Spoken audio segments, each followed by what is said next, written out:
Him club, you know. Him club. And him ready. Yo, come on.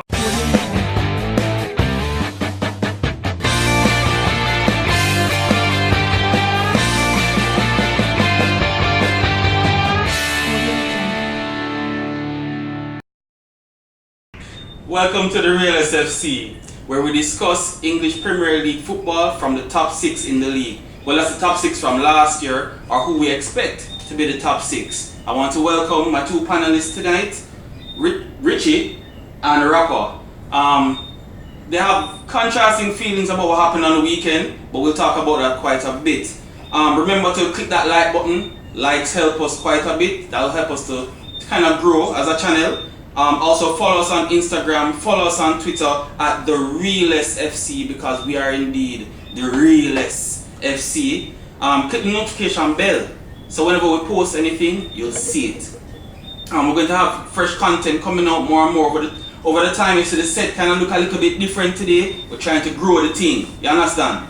So guys, some football go on, some proper football go on over the weekend. And some not so proper football. And some not so proper football. Thank you very much. What are your two major takeaways from the weekend? Players that did well, matches that were surprises. Richie. Alright. Well, I'm going to say one thing about your team this week. I'm impressed. I like the stepping up. I like Remind us, who is his team again? Oh yeah, the one with the white stripe, Arsenal. So the Gunners did pretty good over the weekend, albeit that they faced a Burnley squad that I did say coming out strong and compact.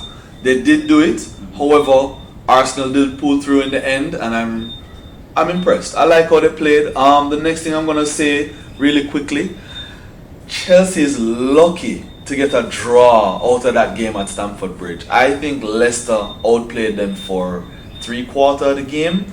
And yeah, they need to definitely do better. I am looking forward to some players coming back from injury. I saw Pedro doing a lot of running today, and Kante did a lot of running as well, so that's a really good sign. However, there's a lot of improvement. Even Frank himself knows that there's a lot of improvement to be done in that squad. So those are my two takeaways. Yeah. My takeaway, VAR strikes again. This time, it got it right. With what? The call was right based upon the rules of the game. Which one of the calls? The handball. The ball. The ball that the last goal that was disallowed. I think it was a good call, and that's based upon the rules of the game. And I'll read it for those of you who don't know. A player gets the ball. It is considered a handball, which results in a foul or penalty if a player gets the ball using his or her arm or hand and then scores or creates a goal scoring opportunity. The reality is, if you watch the replay, that ball was not heading to Gabriel Jesus. It was heading to what's his name? Mbele? New signing. That's where the ball was going. If you look at the trajectory of the ball, the handball switched that. It changed it distinctly, and that's how Jesus got it.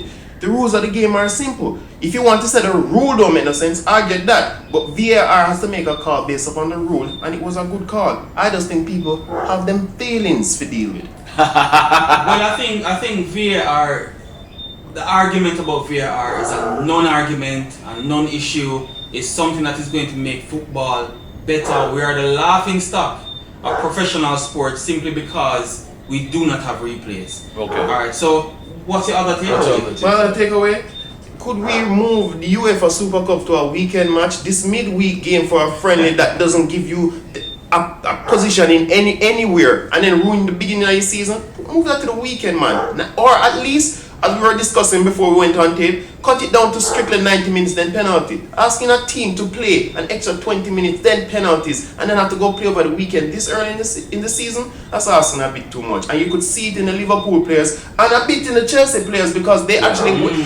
faltered in the second half. They had a good first half. Right. It was the second half that they went down. Liverpool just looked lazy overall and for the entire day, but fortunately for them, they were playing Southampton, so it balanced itself. But I love to see this game on a weekend, not a midweek when I'm at work. Put it on a Sunday or Saturday where I can actually see it, where it would actually matter, not like this. Okay. Well, I have to add one big takeaway. My big takeaway is Tottenham Hotspurs. I think Tottenham did a really good job. They showed a lot of fight against a brilliant City team to draw 2-2 down at the Etihad. I know my side is going to get rocked up at the Etihad, and I make no qualms about it. I So just want to guys, say really Your quickly. side? Wow. I just want to say really quickly, the Tottenham Hotspur side that faced Manchester City came back twice to draw. So they went down one. huge. Yeah, and then they came back. Huge. So that was a big deal. Yeah, Huge. they did Yeah. show a lot of fight, so that's Huge, really good. Huge. And this is a team that did not build last summer and bought one major player this summer, and they're playing that well. Yeah. Brilliant. Pochettino at them. Yeah, man. Hats off to the Argentina. Agree. So we're going to jump to match day 3, which is next week. Some interesting matches coming up. My team is actually a part of the big match for next week. So we're going to talk about that quite a bit. But remember, click the notification bell, like our videos, subscribe to the channel, and follow us on IG and Twitter at the RealestFC. So That's guys, right. I'm going to jump to the first match that we're going to have next week, which is first Big 6 match, because remember, we review the top 6 teams football matches From last season. from the top 6 from last season, or who we expect to be the top 6 this season. Norwich versus Chelsea. Yeah. Chelsea is actually going to Norwich Yeah. to play. Yeah. This same Chelsea team that has been struggling for the first 2 games, well, struggling if you look at the whole games. They normally play well for The a first couple. portion of the game. Yeah. How do you think they'll manage with this Norwich City team? You know, I was looking at this Norwich City team, and I've got to tell you, as a Chelsea player, I would really be looking at them very carefully to not take them lightly. You can go down there and get your points, no problem, but you have to be on your cues for the entire game. You cannot shut off, because Norwich will attack. They're a high-flying team. They like to strike, and they strike fast, so they may score 2 goals in the same half or quickly. You know, so as a Chelsea team, I really do like the fact that they have a lot of running.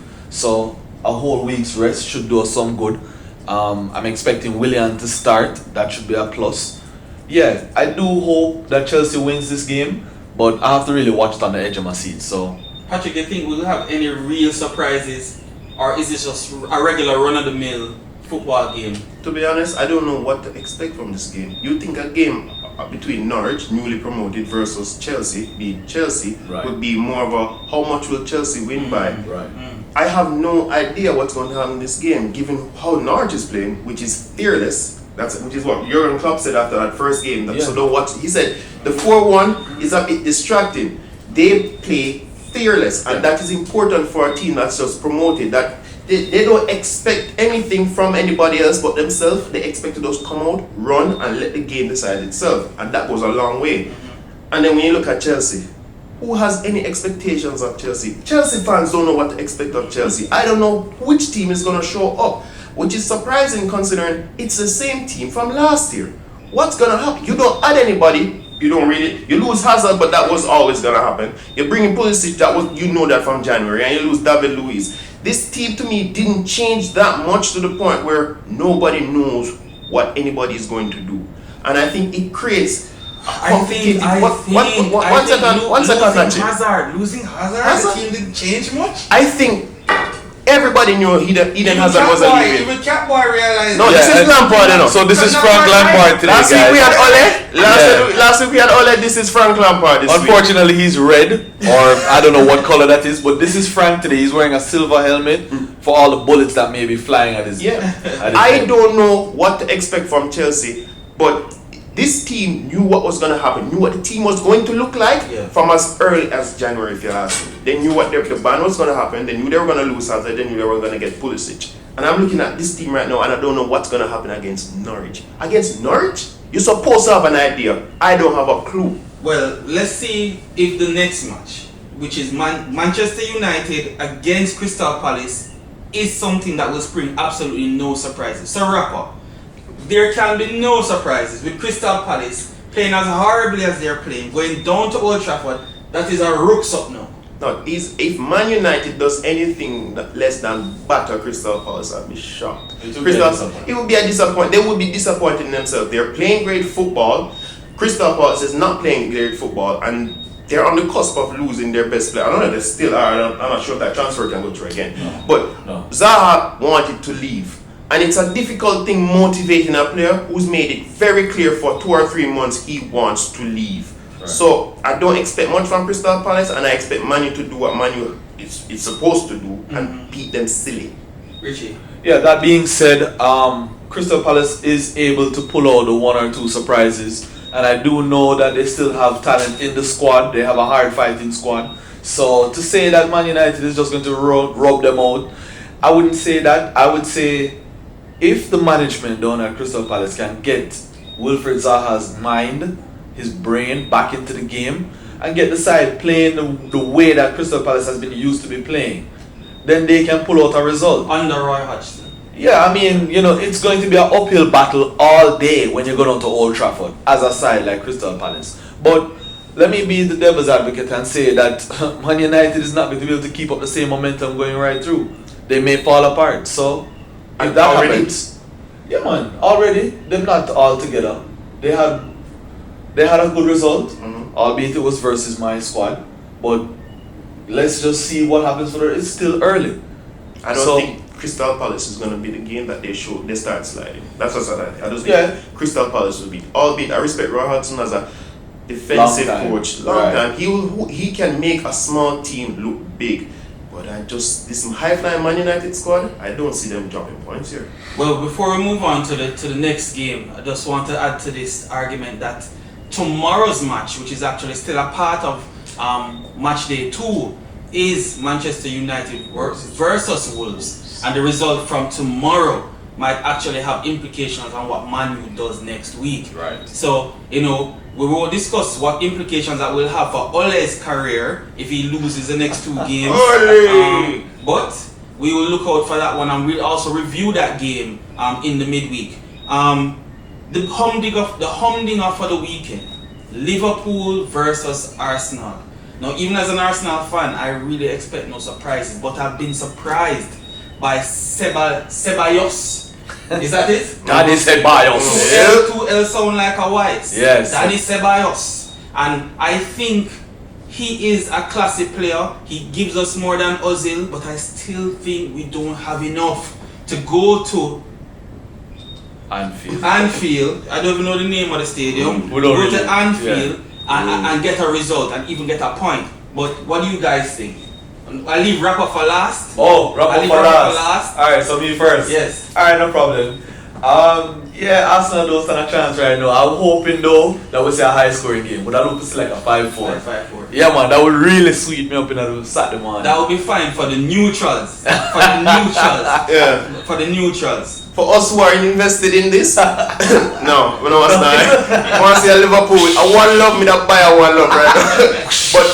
but all things being fair, I do believe that not Liverpool's backline, but that Liverpool goalkeeper is the biggest problem right now. Really?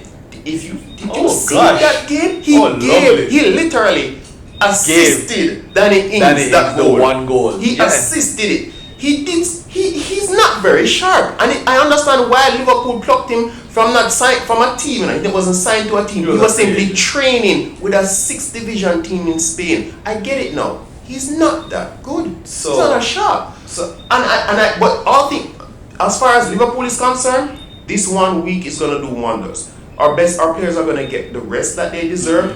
And we're playing at home, and Anfield is a fortress now, which is how it's supposed to be. So I do expect Liverpool to dominate this game. I do, however, believe it's going to be a high-scoring game. I think Liverpool is going to concede, but they're going to give more than they get. I think Arsenal has to play their big signings. Pepe has to play. If we get 6 love with Pepe, that's fine. If we get 6 love with Danny, that's fine. Can it be fine? No, when I say it's fine, meaning it's not fine to lose, but it's meaning we'll always have that argument as Arsenal fans. What if this person had played? So I prefer to lose with the best team than to lose with the subpar team and then have that question, what if they had started? So you really think now is the best time to experiment, considering that you won the 2 games? Well, one with Sabas, I think he showed himself. He showed himself. Yeah. So I trust him. You really think putting on Pepe against Liverpool at Liverpool? Pepe for that English kid that we have. Pepe can play for that kid. He's way better. What's that, Nielsen? Yeah, Reese. Okay. Well, I mean, I understand, and this is something that I've noticed with. There are two things that I'm going to point out really quickly, and the first one was about the goalkeeping. I've noticed since the rule where you can pass the ball to your outfield player within your 18-yard box has come in, Pochettino has been passing the ball around the back. Emery's been trying it, and it has posed a whole heap of problems for the keepers. Me no want to see Adrian pass the ball to nobody. There are a few keepers who are that good with their feet, with the ball at their feet. And what is happening now is that they're all trying it. They're all trying to take that one touch. I see Kepa did it today, where he pushed the ball in front of him a little bit to kick it out, but they don't always have the reflexes for when a Jamie Vardy or anybody is storming down.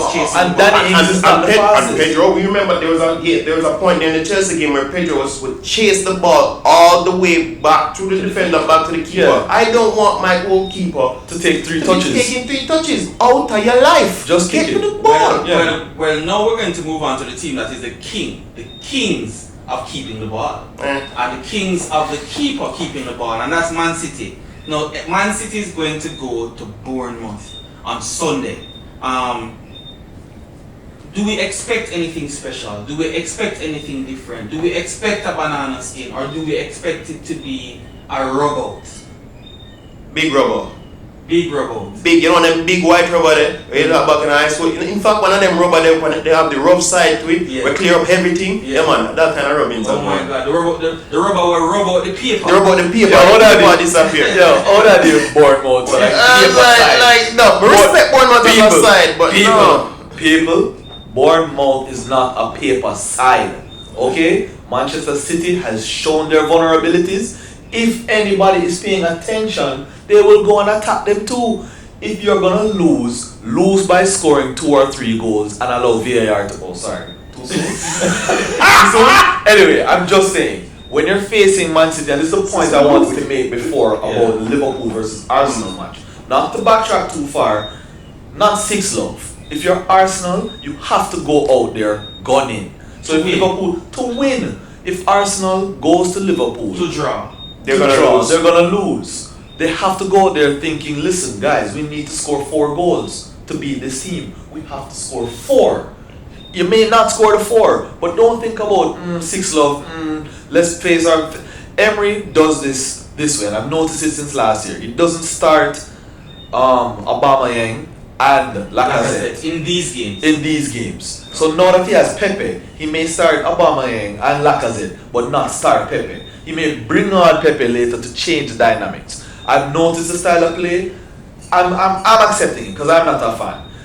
What needs to happen in that same Bournemouth game is almost the identical thing. They have some nice attacking players with Wilson and King. Those guys will give you points. So what you need to do is to tell them to go there and have fun. Go there and run at these guys. Yeah, you're going to have VVD alone, but you have 3-4 attacking players who can score. So run at them. Well, I never normally make massive predictions, but I can promise that if they go out there and try to have fun, Man City is going to run up a score, and then people are going to have to leave the stadium early. Big rubber. So if you know how good for your born, but don't have no fun, go to work.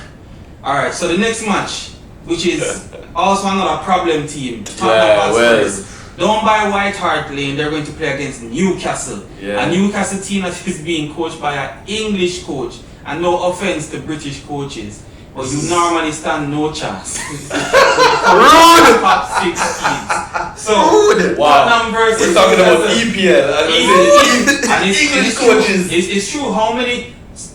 Frank Lampard is getting an opportunity now because his name is Frank Lampard. True. Not because he has years of wonderful experience as a coach, but because he's a legend at Chelsea. Yeah. How many other English coaches can we speak of who we consider to be quality, who we want to take over our teams?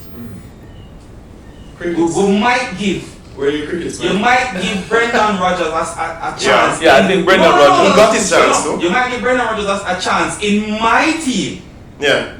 But not yours. No. Not yours. We've been there already, so we can say safely. Thanks a lot, but not again. No. Not Man U. Not Man City. No. Maybe we, out of desperation to change Arsene Wenger, Right. we would have taken him, or you wouldn't have. So, Newcastle versus Spurs.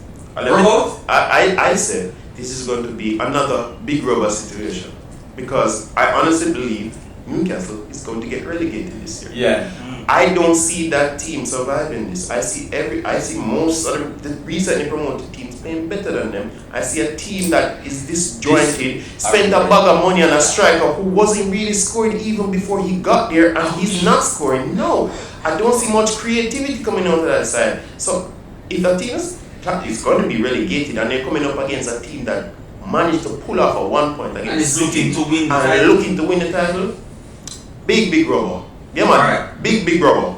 Alright, so we've spoken about the top 6 and what they might or might not do in the next weekend. But are there any matches at all that you think might be interesting to watch outside of the top 6 games? For me personally, I'm looking forward to the Aston Villa Everton match. I want to see where all of that money is going. I want to see what all of those checks accumulate to. I want to see what the coach is going to do with these. I don't think any of them are necessarily top class footballers. I think they're all footballers with high potential. They're mid-tier footballers with potential. You can lift them, yeah, man. The problem is that, to me, when you put that much potential in one room without somebody to oversee a true great, what is going to happen? What are you going to accomplish? I read Sigerson, but I don't think Sigerson is the man who's going to pull these players up. To at least top 4. To a top 4. I don't think he's going to pull them up. And I like Aston Villa. As a promoted team, I really have a lot of respect for how they play and how they built their team. They haven't gone overboard with spending, but they've brought some nice young they bought some nice young players and they played some good football to get them into the Premier League this year. Had a rough start, fair enough. But I'm really looking forward to them. And more than anybody else, I want to see if Grealish is really as good as people have been talking about. The Premier League is not the championship. Well, I have to admit that Aston Villa has one of the most epic names in the EPL. Everybody knows the name Aston Villa. So what do you think? Yeah, I'm not going to talk about Aston Villa at all. They're newly promoted, but I'm not expecting much from them. However, as an outside match to watch, I'm definitely going to check out Wolves versus Burnley. Simple reason that Burnley played very well against Arsenal. And this is an Arsenal team that's supposed to be a high-flying team, right?